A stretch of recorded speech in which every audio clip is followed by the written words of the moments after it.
Hello guys, आप लोगों का स्वागत है मेरे चैनल में। और दोस्तों, पिछले 4-5 सालों से मैं किताबें पढ़ रहा हूँ। इस समय में मैंने ढेर सारी रीडिंग टेक्निक्स को अडॉप्ट किया। कुछ मैंने खुद से सीखी और दूसरी मैंने कुछ बहुत ही आतंकी रीडर्स जैसे कि बिल गेट्स हो गए या फिर जेसन फ्रीड हो गए, उन लोगों से सीखी। इन टिप्स की मदद से आप किसी भी बुक को ज़्यादा जल्दी पढ़ पाएंगे, उसे ज़्यादा अच्छे से समझ पाएंगे और ऑब्वियसली किसी भी बुक को ज़्यादा एंजॉय कर पाएंगे। मैं आपको यहाँ पे जो टिप्स बताने वाला हूँ वो बोथ नॉन फिक्शन और फिक्शन के लिए वर्क करेंगी। लेकिन ऑब्वियसली अगर आप जब इन्हें देखेंगे तो आपको लगेगा कि ज़्यादा टिप्स का रुझान नॉन फिक्शन की तरफ है, क्योंकि मैंने इन पिछले कुछ सालों में नॉन फिक्शन थोड़ी ज़्यादा पढ़ी हैं। और दोस्तों, मैं हाई क्वालिटी कंटेंट क्रिएट कर रहा हूँ और मैं बिल्कुल नहीं चाहता कि आप इसमें मिस आउट करें। So please subscribe to this channel.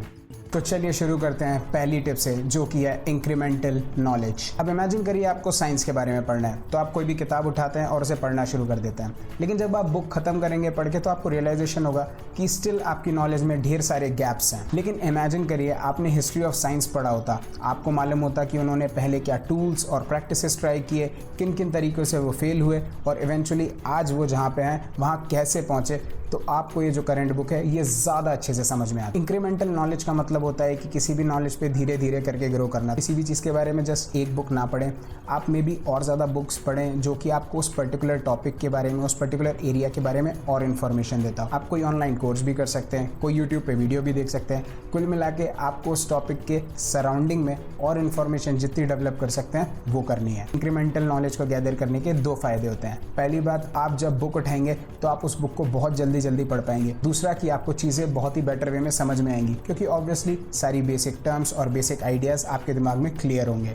दूसरी टिप है टेकिंग नोट्स। यूजुअली जब हम बुक्स पढ़ते हैं तो हम बुक्स बहुत पैसिवली पढ़ते हैं। पैसिवली मतलब कि बुक खोली, लाइन बाय लाइन पढ़ा, फिर बुक बंद करके साइड में रख दी। बिल गेट्स क्या करते हैं कि वो कोई भी चैप्टर पढ़ते हैं बुक का, उसके बाद 1 सेकंड के लिए रुकते हैं और सोचते हैं कि अच्छा, इस बुक में क्या की आइडियाज़ थे, इसको मैं अपनी लाइफ में कहाँ यूज़ कर सकता हूँ, और उनके जो आंसर आते हैं उनको बुक की मार्जिन में लिख लेते हैं। जब आप एक्चुअली ऐसा कर रहे होते हैं तो आप बेसिकली बुक के कंटेंट के साथ एक्टिवली इंगेज कर रहे होते हैं। आपने जो पूरा चैप्टर पढ़ा इसको अपने शब्दों में डिफाइन करने की कोशिश करते हैं। जब आप ऐसा करते हैं तो आप इस चीज़ के बारे में ज़्यादा सोचते हैं और इस चैप्टर के बारे में आपकी अंडरस्टैंडिंग बहुत इंप्रूव हो जाती है। अगला है blocking down an hour for reading. बहुत सारे लोग क्या करते हैं, बुक खोली, 5 मिनट पढ़ा, काम करने चले गए, फिर वापस आए, फिर 5 मिनट बुक खोली, बंद की, फिर काम करने चले गए। प्रॉब्लम ये होती है कि यार अराउंड 5 मिनट तो आपके ब्रेन को इस पर्टिकुलर रीडिंग के फ्लो में आने में लग जाते हैं। ब्रेन याद करता है कि यार पिछली बार आपने बुक में क्या पढ़ा था और जो आप अभी पढ़ रहे हो उससे कनेक्ट करने की कोशिश करता है। लेकिन जितनी देर में वो ये कर रहा होता है, आप उतनी देर में बुक छोड़ करके भाग जाते हैं।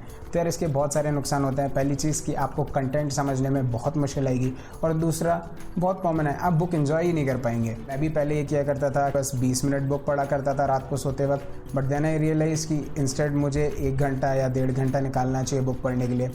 चौथी टिप है आउटलाइनिंग। किसी भी बुक के चैप्टर को पढ़ने से पहले मैं एक बार जल्दी से उस पूरे चैप्टर के थ्रू जाता हूँ। मैं एक माइंड मैप बनाता हूँ। इस माइंड मैप के सेंटर में होता है चैप्टर का टॉपिक। फिर उसके बाद जब मैं स्किम कर रहा हूँ तो मुझे जो भी सब टॉपिक मिलते हैं वो मैं टॉपिक से लाइन खींच करके लिखता जाता हूँ। फिर उस सब टॉपिक के अंदर अगर कोई और सब टॉपिक हो या फिर कोई इंपॉर्टेंट टर्म्स हो तो मैं वो लिखता जाता हूँ। एक बार मैंने इस तरीके का माइंड मैप बना लिया है तो मुझे समझ में आ जाता है कि अच्छा, इस चैप्टर में क्या क्या चीज़ें हमें बताई जाने वाली हैं। मुझे समझ में आ जाता है कि अरे यार, ये रिलेटिवली लेस इंपॉर्टेंट चीज़ है तो मैं इसको जल्दी से पढ़ के स्किप कर सकता हूँ, या फिर मुझे समझ में आ जाता है कि यार ये बहुत इंपॉर्टेंट चीज़ है तो मैं इसको थोड़ा ध्यान से पढ़ता हूँ। और इसका दूसरा फायदा ये होता है कि आपको ओवरऑल समझ में आता है कि चैप्टर में दिए हुए सारे छोटे छोटे कंपोनेंट्स कहाँ एक बड़ी पिक्चर में लाई करते हैं।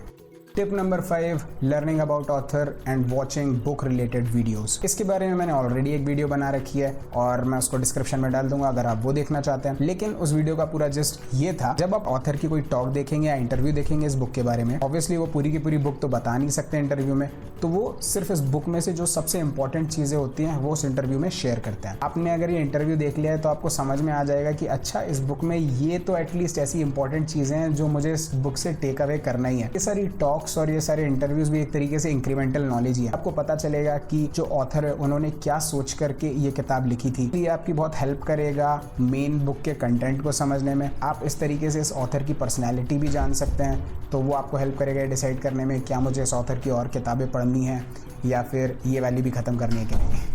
छठा पॉइंट है समराइजिंग बुक्स। हालांकि मैं जानता हूँ कि 400 पन्ने की किताब को 10 लाइन में समराइज करना बहुत मुश्किल होता है, बट ओवर द टाइम मैंने एक चीज़ रियलाइज़ की है कि आप डेफिनेटली पूरी की पूरी बुक याद नहीं रख पाएंगे। तो क्यों ना कोई भी किताब खत्म करने के बाद कुछ देर के लिए बैठे और सोचें कि इस किताब ने मुझे मेजरली क्या सिखाया, क्या वो मेन पॉइंट्स हैं जो मैं इस किताब से लेकर के बाहर जाना चाहता हूँ। मैं पर्सनली क्या करता हूँ कि हर चैप्टर पढ़ने के बाद मैं चैप्टर की छोटी सी समरी बनाता हूँ। तो जब मेरी पूरी बुक खत्म हो जाती है तो मैं इन सारे चैप्टर्स की समरीज के थ्रू जाता हूँ और देखता हूँ कि हर चैप्टर में मुझे क्या इंपॉर्टेंट चीज़ मिली और इन सारी इंपॉर्टेंट चीज़ों को एक साथ कंबाइन करके क्या पॉइंट निकल के आ रहा है और उस पॉइंट को लेकर के मैं 8 या 9-10 पॉइंट की एक छोटी सी समरी लिख देता हूँ। अब ऑब्वियसली अगर कोई छोटी मोटी चीज़ होगी जो बहुत इंपॉर्टेंट होगी तो वो मेरे दिमाग में कहीं पीछे पड़ी होगी और कभी मेरी लाइफ में यूज़ हो जाएगी, बट मेजरली मैं क्या कोशिश करूँगा कि ये जो 10 पॉइंट है, ये जो मेन आइडियाज़ हैं इस बुक के, वो मैं याद रखूँ ताकि मुझे अगर एक्चुअल लाइफ में कभी इस चीज़ का यूज़ आए तो मैं उसे वहाँ यूज़ कर सकूँ। And last but not the least, listening to music while reading. तो ऐसा मेरे साथ बहुत होता है, घर में दोस्त लोग हल्ला कर रहे हैं, मस्ती कर रहे हैं, मीम डिस्कस कर रहे हैं और यार ऐसे टाइम पे ना बुक रीड करना हार्ड हो जाता है। इस ट्रबल से खुद को दूर करने के लिए मैं क्या करता हूँ, मैं सुनता हूँ इंस्ट्रूमेंटल म्यूजिक। 2 पर्टिकुलर प्लेलिस्ट हैं जो स्पॉटिफाई पे मैं सुनता हूँ, एक है स्टडी विथ मी और दूसरी है अकूस्टिक इंस्ट्रूमेंटल्स। वो दोनों मैं नीचे लिंक कर दूंगा डिस्क्रिप्शन में, आप वो दोनों देख सकते हैं। मैं लिरिक्स वाला म्यूज़िक नहीं सुनता हूँ क्योंकि अगर मैं लिरिक्स वाला म्यूज़िक सुनने लग गया तो यार वही सेम प्रॉब्लम हो जाएगी कि यहाँ पे लिरिक्स आ रहे हैं मेरे दिमाग में, मेरा दिमाग उनको प्रोसेस करने की कोशिश करेगा और यहाँ पे वर्ड्स पढ़ रहे हैं तो यार वो भी बहुत ज़्यादा हौच पौच हो जाएगा। तो इसलिए जस्ट इंस्ट्रूमेंटल म्यूज़िक सुनिए ताकि बाहर का जो भी नॉइज़ है आप उससे डिस्ट्रैक्ट ना हो। अगर आप ये सोचते हैं कि चीज़ों के नोट्स लेना, आउटलाइन करना और समराइज़ करना आपके रीडिंग एक्सपीरियंस में से सारा फ़न छीन लेगा, तो बिलीव मी गाइस, मैं भी पहले इनमें से कुछ नहीं करता था, लेकिन जब से मैंने ये करना शुरू किया है यार मैं बुक्स में से इतनी वैल्यू डिराइव कर पा रहा हूँ क्योंकि मुझे एक्चुअली बुक्स समझ में आती है। पहले मुझे बुक्स यार समझ में ही नहीं आती थी क्योंकि मैं बुक्स के बारे में सोच ही नहीं रहा था, मैं बस बुक्स ख़त्म करने के लिए ख़त्म करता था और आई पर्सनली फेल्ट कि यार that does not add any fun to your life और that does not add any value to your life.